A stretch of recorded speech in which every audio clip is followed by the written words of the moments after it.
டிஃப்ரெண்ட்டான ரெசிபி, ஆனால் செம்ம டேஸ்டான ரெசிபி. இது வந்து கர்நாடகா, ஆந்திரா அந்த பகுதிகளெலாம் ரொம்ப ஃபேமஸான ஒன்று. இதுக்கு பேர் என்னென்னா ரொய்யலு வெண்டைக்காய் புளுசு. இதான். எண்ணெய் ஊற்றிக்கோங்க.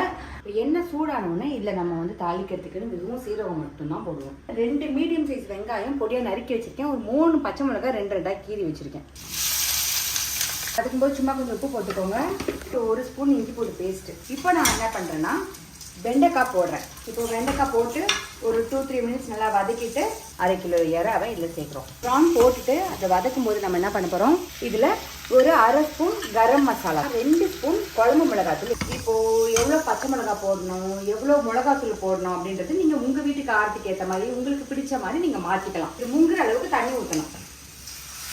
கரைச்சி வச்சுருக்க இந்த புளி தண்ணியை இதில் நம்ம சேர்க்க போகிறோம். ஒரு 1/2 ஸ்பூன் சீரகத்தூள், அது சும்மா வாசத்துக்கு நல்லாயிருக்கும்.